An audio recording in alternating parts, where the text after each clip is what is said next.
just looked at a b value. So this is what we've recovered from. This is what we've covered.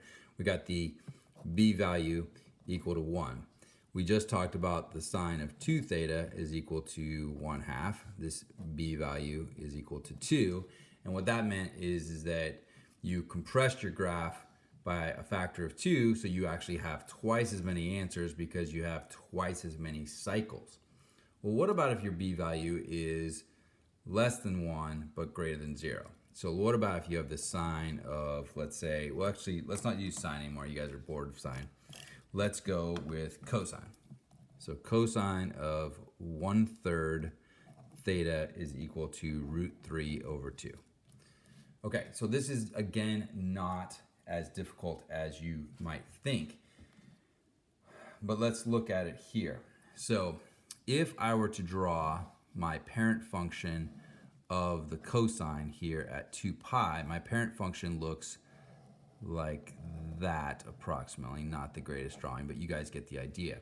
And at √3/2, it's going to happen here and it's going to happen there. So this would be pi over 6, and then here 11 pi over 6. Those are your two values.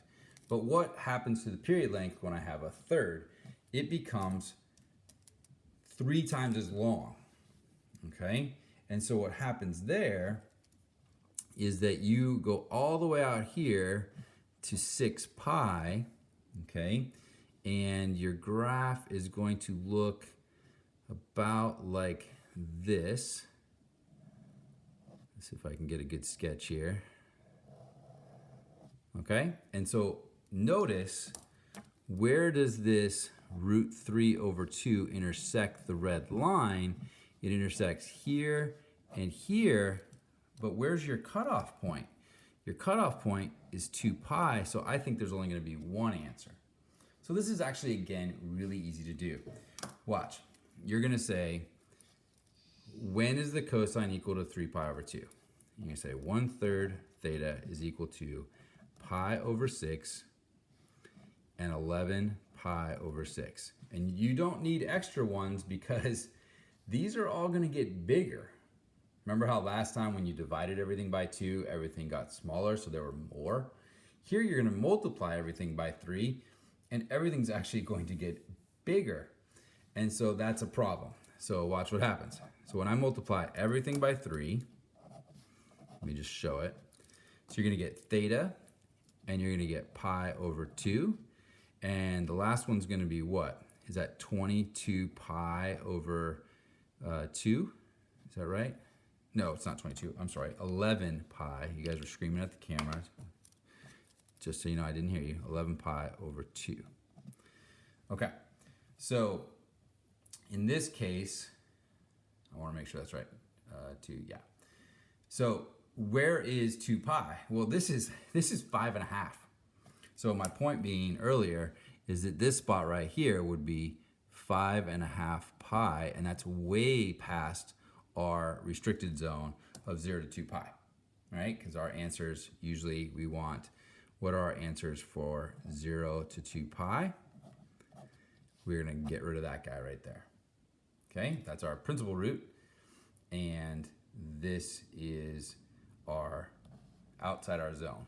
Okay, so you always have to double check once you've multiplied them, did they leave our zone? And usually one of them does for sure, because it just gets so long. For all of our answers though, check this out, it would be pi over 2, right? Pi over 2, so theta equals pi over 2. And what was our other answer? So our first answer was pi over 2. And then what's our period length? Remember how this is always our period length. Our new period length is 6 pi k. Okay, 6 pi k. And our other answer, we are now going to use it, right? We're going to use that one. 11 pi over 6 plus 6 pi k. Okay?